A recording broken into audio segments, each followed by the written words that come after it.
Welcome to Agent of Wealth Podcast with Marc Bautis from Bautis Financial. In this podcast, Marc helps small business owners and retirees overcome the multiple wealth planning challenges involved in your financial life. We do this by creating comprehensive wealth management plans to guide you towards financial freedom, ensure you never run out of money, and help create a balance in life that prioritizes what is most important to you. Join us for this journey as Marc draws from years of expertise and guest experts to solve the multiple wealth planning issues involved in your financial life. Hello and welcome to the Agent of Wealth with Marc Bautis of Bautis Financial. Today we're going to be talking about 401ks. Good morning, Marc. How are you? Good morning, Eric. I'm great. How are you doing? Doing fantastic. Now, talking about 401ks, there's a lot to talk about. Is there anything specific we're going to be unpacking today? Yeah, specifically, we're going to actually talk about what you should do when you leave your job and what the options you have to do with your 401k. So it may sound pretty straightforward, but it's actually one of the most important retirement decisions that you'll wind up making. All right. So, and I'm sure there's people out there with more, that have had more than one job that they were able to join a 401k. And so this could be a really timely topic for a lot of people that just haven't done anything yet.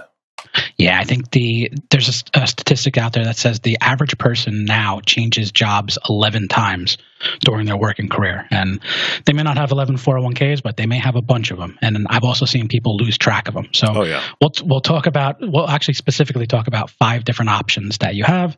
And like with everything, there's pros and cons to each option. So it's going to be about how it can help someone make that decision and what they can do with it. All right. Where do we start? So first one is option number 1, which is do nothing. And that's leaving your 401k where it is. So, and really to take a step back, while you're employed with a company, and we'll use 401k most of the time, but it actually includes 401ks, 403bs, 457s, any kind of employer-sponsored plan. But while you're working at the company, generally you have to keep your funds in that plan. Once you're no longer working, for whatever reason you're separated from the company, you have these 5 options that we're going to talk about. Option 1 is do nothing. Keep it in the existing plan. And really, generally, a company or employer is not going to kick you out of the plan. So that is an option. You can keep it in your existing plan. Okay. So is there a positive reason why? I mean, I like you said earlier, there's a lot of people that probably just lost track of their 401k. I can think about a company that I worked for when I was 22 years old. I don't think we had a 401k, but now I kind of wonder. Maybe, when I signed up for everything, it was, here's your medical stuff, here's your this stuff, sign these things and go out in the warehouse and start, picking up boxes and stuff. So I don't really remember, but are there any good reasons to leave the 401k with a company that you're leaving? Well, there are a couple. And a lot of times people take the reverse approach. They don't want to, they leave a company, they want to sever all ties, and, especially dependent upon how they leave the company. And If it wasn't a willing choice to leave, they usually want to sever ties and move that 401k plan. But a lot of people just don't do anything. And there are actually a couple of reasons why leaving it in the existing plan may make sense. So the first one is, and these reasons are mainly for 401ks, and whether it's, you keep it in the existing plan or move it to the next one. But the structure of the 401k, it can allow penalty-free distributions before you're 59 and a half. So you think of most retirement plans, you think, okay, I have to wait until I'm 59 and a half. Otherwise, I'm paying a 10% penalty. There are some options where if you keep it in the existing or current, or I guess in this case, past 401k, you can take money out prior to age 55. The other big benefit is creditor protection. So if that's a significant concern for someone, that's another reason why it may make sense to keep it in your old plan. And the reason is the creditor protection is offered under ERISA, which is the protection or the coverage that all 401ks fall under. Okay, so what is, just for the layman out there, what is creditor protection? And it's protection from creditors, obviously, but mainly what the two that you see the most are bankruptcies and any type of personal lawsuits. So your 401k most likely would be shielded from those, but it's obviously on a case by case basis on it. All right. Are there reasons you wouldn't want to do that? Yes. So there are reasons why you wouldn't want to keep it in your old plan. The first one is there may be more appropriate investments some other place. And you have to obviously look at that at a case-by-case level. But the way the 401k works is usually there's a menu of 10 to 20 different funds that are available. And each 401k is different, and they range from having garbage investments to having great investments. So it depends on what's in your 401k, but there may be better investments elsewhere. You may get better service out somewhere else. And again, case by case basis, but you have to look at, if you have questions, if you need information on being able to take distributions from it, or any type of question, the service that's provided is definitely something that's you should be interested in as well. We'll also, when we talk about rolling it over, one of the options, rolling it over to an IRA, there are certain strategies you can do there that you can't do within the 401k. And one of them is what's called a stretch IRA, what we'll talk about. Also, IRAs have certain distribution. There are some reasons where you'll be able to get access to your money before 59.5 in a 401k. And then there's some reasons or some ways that you can get access to it only in an IRA. So kind of depends on if you need access to it before 59.5 and what your reason for needing that access is. Also, there are certain restrictions that a 401k has, or specifically your plan has, on when you can take distribution. So IRAs tend to be a little more liberal on if you need access to your money. And then also the big one is the investment options and the fees associated with your 401k. And like I said, it runs, every 401k plan is different. So the fees can be high or they can be low. Can you kind of break those down for us as far as what the fees are and how high or low they may be? Sure. So, and you'll find that a lot of people don't think that there are any fees, but you'll often have, with a 401k plan, associated with it are these roles, including administrator. So that's someone that has to administrate the 401k plan, a record keeper. So the record keeper keeps track of all money going, all contributions, all distributions, any loans. There's also the custodian. So that's the financial institution that holds the account or keeps the account. There are also the investments inside your 401k. They each have a fee associated with it. And then there may or may not be an advisor attached to it who's charging a fee. So often there's, all these roles, no one does anything for free. So they're all charging fees. And, it's important to understand what those fees are. And we'll talk a little bit later about how you can uncover what those fees are. But like I said, the fees can be minimal or they can be pretty harsh, I've seen. Yeah, and they sound a little complicated. So exactly, and I think that's done by choice by the financial industry. Yeah. But yeah, the fees are definitely important. All right. So what's next?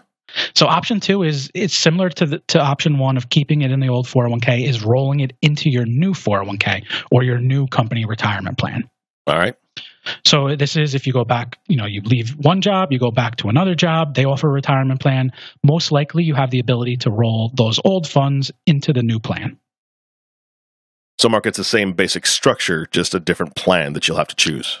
That's correct. Yeah. So they're still under the 401k, 403b. It's just under a different company. But like I said earlier, all these 401k plans are structured differently. So there may be reasons to move it to that new 401k plan, but most of the reasons are generally the same, that we just went over with the old 401k plan. You kind of have to do an apples by apples comparison if these are the two options you're considering, and really, look at which plan is better. Well, that brings up my next question, which is that an easy thing to do? I mean, like I said, if I sign up for a 401k plan when I'm 22 and then 8 years later I'm changing to another company, I don't remember what options I picked a lot of times. I mean, some people are more invested in their investments, I guess is what you could say. Mm-hmm.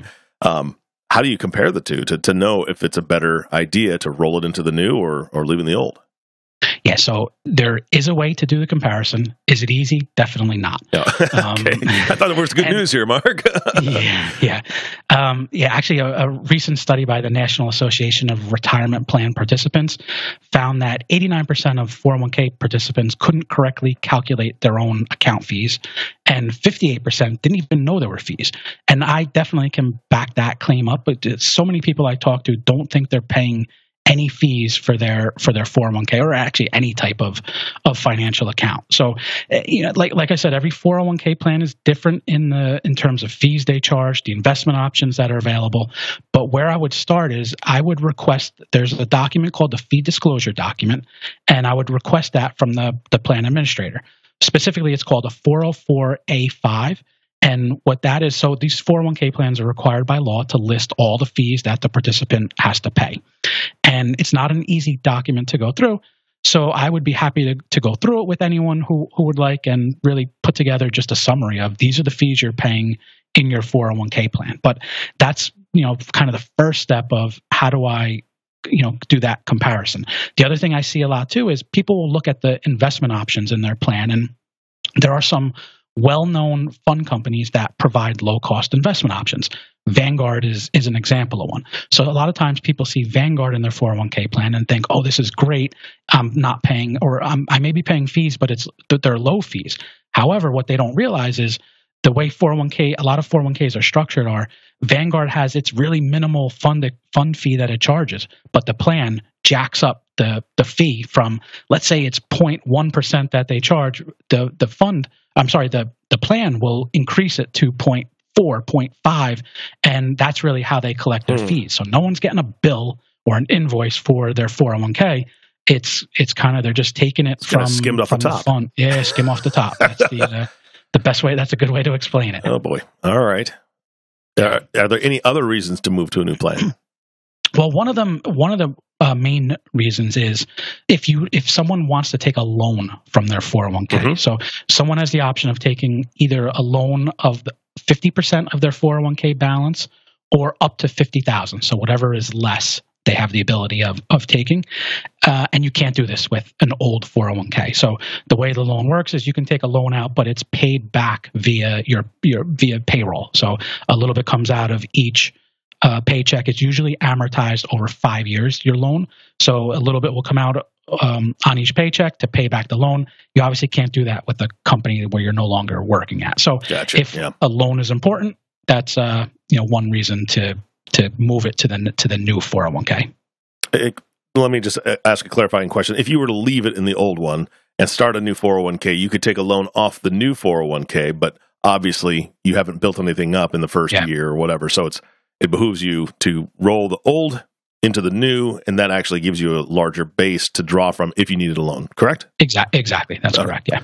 Is there anything else from option 2 that we need to cover? No, I think we can move on to option 3, which is rolling it over into an IRA. All right. So this is where it's the preferred option by a lot of people, and we'll go over what's different about the IRA versus what we've talked about in option 1 and 2 with the 401ks. All right. So first thing is you can broaden your investment options in a IRA versus the 401k.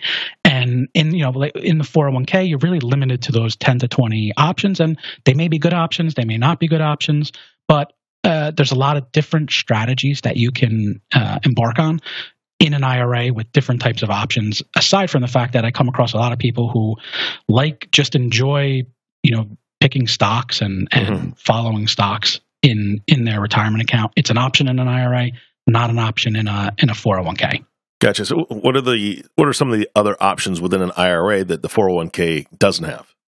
So one of them is ETFs. So these are exchange traded funds where they've gotten they started off with just, okay, we'll have a fund that mimics the S&P 500. So it's like this bland, vanilla fund, mimics the S&P 500, fine for a lot of people.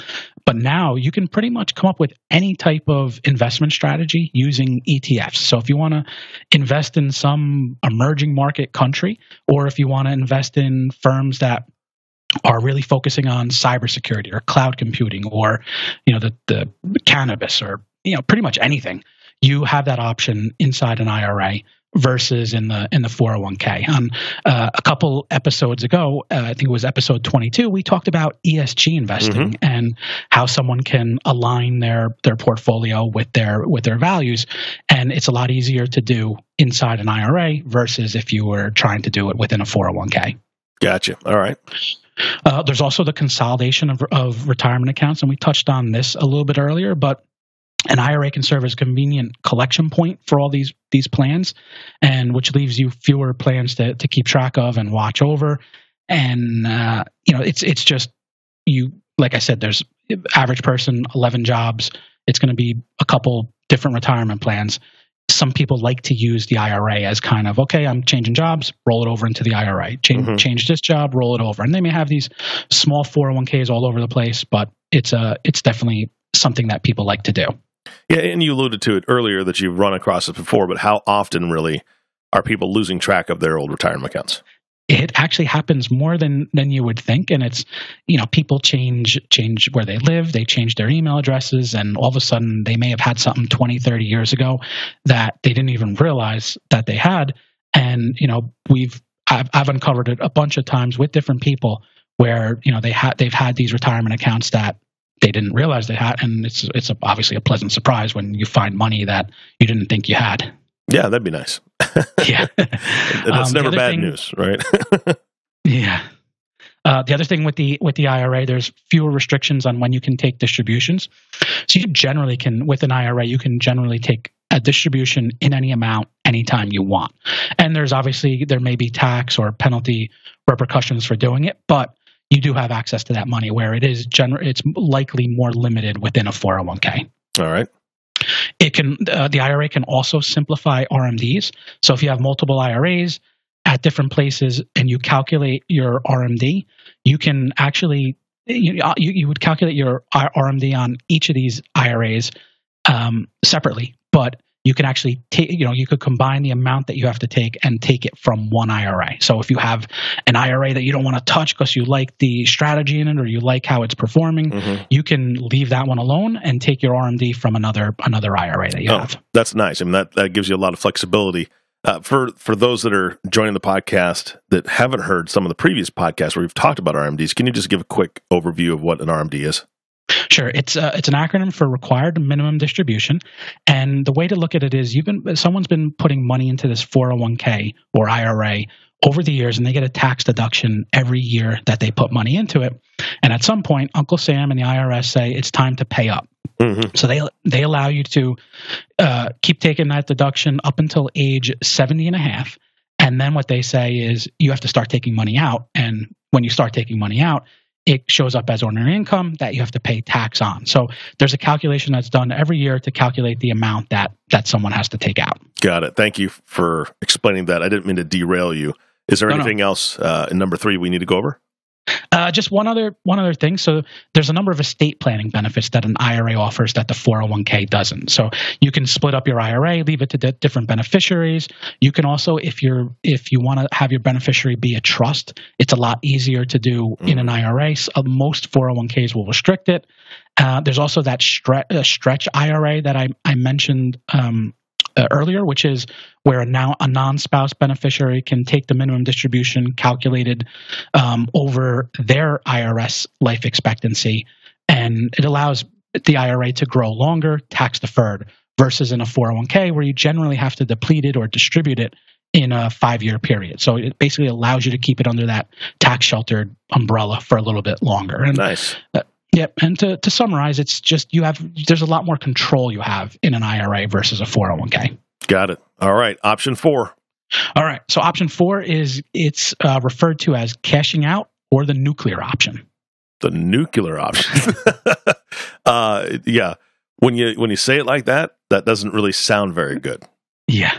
Generally not a good idea, because what this is you're basically taking your retirement account and cashing out and instructing the custodian or the record keeper to send you a personal check for the amount that's in your plan. And what this means is it's great. You get this big check of money, but now you have to pay ordinary income tax on it. And if you're younger than 59 and a half, you're most likely going to have to pay a 10% penalty on top of it. And to throw salt on the wound, you no longer have this money saved for retirement. So you may, planned on working until 65, but then once you just took all your retirement funds out, now the projection might look 70, 75, 80, or someone can never retire. So it also hurts. That's what that 10% penalty is for. It's basically the government trying to promote saving for retirement and trying to dissuade you from taking that money out by imposing that 10% penalty on it. Yeah, I mean, I understand that viewpoint. I understand that, sure, they may be trying to help people, but I can think of one situation where somebody would want to cash that out is if they lose their job, right? I mean, they lose it, they're downsized, they get fired, whatever the case may be. They may need to live on it if they don't have a good emergency fund, right? I mean, you've talked about that on previous podcasts as well, as far as being safe and planning correctly with your finances. But some people might not have an emergency fund or 6 months worth of salary saved up just in case, and they may need to do something about that. Are you seeing a lot of people take that option? Yeah, and unfortunately, it does happen a lot. And it's basically like you said, there's a negative tax impact. Everyone knows you shouldn't do it, but people have to put food on the table. Yeah. And people need to pay living expenses. But yeah, I think in a lot of cases, like you mentioned, the proper planning could prevent a lot of it. Mm-hmm. Yeah. There is one reason or one option or strategy where it may make sense to take that lump sum distribution, and that's if you're implementing a net unrealized appreciation strategy. And this is another topic we talked about in our last podcast, which is episode 25. But this relates to company stock in your retirement plan and how you may be able to save on taxes by paying capital gains tax versus ordinary income tax. So if someone's interested in that, if you go to agentofwealth.com/25, you can listen to that episode, or you can give me a call and I'd be happy to talk about that. All right. Last one, option 5, which is convert the 401k to a Roth IRA. There's another topic we actually have talked about in previous podcasts, doing that Roth IRA conversion. But the way it works is funds go from your pre-tax plan into a Roth IRA, and it's a taxable event. So which means the amount that you convert will be added to your tax return as income for the year. But the benefits of the Roth IRA is that distributions from it, so when you retire, you start taking money out, they come out as tax and penalty free. As long as you're over 59 and a half and have had that Roth for more than 5 years. Got it. Well, now the question on everybody's mind is, what if taxes go down in the future for me? Now I've paid way too much up front and now I've lost money. Yeah, it's true. So if tax rates do go down, or if someone's overall income changes and goes down in the future, it may have worked out better if they kept the money in that traditional IRA or traditional 401k. So it's not right for everyone. But you should probably do that analysis. I think anyone who's doing it should look at the analysis, because when it does make sense, you can save a lot, growing tax-free over time. There's also estate planning benefits to it. And the other thing, it gives a lot of people peace of mind. So because it takes the unknown out of what the tax rates will be in retirement. And from what I've seen, one thing retirees don't like, I'm sure anyone doesn't like, is uncertainty. Mm-hmm. And especially when it comes to money. So the more uncertainty we can remove, and there will always be uncertainty, whether it's tax rates or just what the market does or what inflation is going to be. There's a lot of uncertainty, or what healthcare costs are. There's a lot of uncertainty in retirement. The more uncertainty that we can remove, I think it gives people that peace of mind and really helps set them at ease with it. Mark, I couldn't agree more. Unknowns, they're terrible. Nobody wants the unknowns of what's going to happen. And speaking of unknown, there seems like a lot of information that you have to unpack, or someone is going to have to unpack and look at to make the decision of one of these 5 options that you've given. Is there anything else we need to add to this before we close the show? Yeah, I think the last thing I want to add is that you don't have to do this analysis alone. It's definitely not an easy decision. We went over 5 options. There are pros and cons to each option. And on top of it, everyone's situation is different. So what makes sense for one person may not make, it's not the option that the other person should choose. So I've helped people kind of unpack this decision, go through the analysis, and almost everyone that I go through it with, the reaction is the same. They're relieved to have help going through that, through that decision, and what helps really outlay all those pros and cons on the table. and it looking at that helps them make the decision. So I'm happy to help go through what is the best decision for for that specific person. Fantastic. So Mark, as we've been talking, I kind of feel this tightness in my chest because now I really don't remember if I had a 401k at that company, that warehouse that I worked at when I was 22. Do you have ways for people to find old 401ks or, to help hunt them down? Yeah. And surprisingly, this just happened a couple of weeks ago where you have to, that we do have a process on how you can track them down, and we'll look at where, each employer, where someone worked and what happened to that employer over time. They may have merged, they may have been bought out, that company may have been bought out, merged with another company. So we can kind of track that, find who the current employer is, find who is administrating that 401k plan, and then track it down, with the person that way. And yeah, these are called zombie 401ks, and there's a lot of them out there. Awesome. People lose track of, and they're just out there. They may just be sitting in cash for the past 20 years, and it probably makes sense for someone to do something with them. Yeah, that'd be a good idea. So now there's people listening to this going, well, crud. Now, I don't know if I had a 401k out there. How do they get a hold of you if they want to talk to you about helping hunt down a zombie? Yeah, so one way is you can call me at 862-205-5800, or if you go to my website, bautisfinancial.com, there is a link on the top to schedule a call with me, and I'd be happy to talk. All right, I'm clicking the link right now. We got to find that 401k. Got to find the zombie. All right, yeah. Mark, thank you so much for the time today. I appreciate it. Thanks, Eric. All right, and thank you all for listening to the Agent of Wealth podcast with Marc Bautis. If you have not subscribed to the podcast yet, please click the subscribe now button below. This way, when Mark comes out with a new podcast, it'll show up directly on your listening device. This makes it much easier to share these podcasts with your friends and family. And what a great way to hunt down zombies together. Share this with your family and friends, and they'll be thinking, wait a second, I could have a zombie out there someplace too. So that would be great to find a 401k you just didn't know about or forgot about. Again, thanks for listening today. For everyone at Bautis Financial, this is Eric Johnson reminding you to live your best day every day, and we'll see you next time. Thank you for listening to the Agent of Wealth podcast. Click the subscribe button below to be notified when new episodes become available. The information covered and posted represents the views and opinions of the guest and does not necessarily represent the views or opinions of Bautis Financial. The content has been made available for informational and educational purposes only. The content is not intended to be a substitute for professional investing advice. Always seek the advice of your financial advisor or other qualified financial service provider with any questions you may have regarding your investment and financial planning.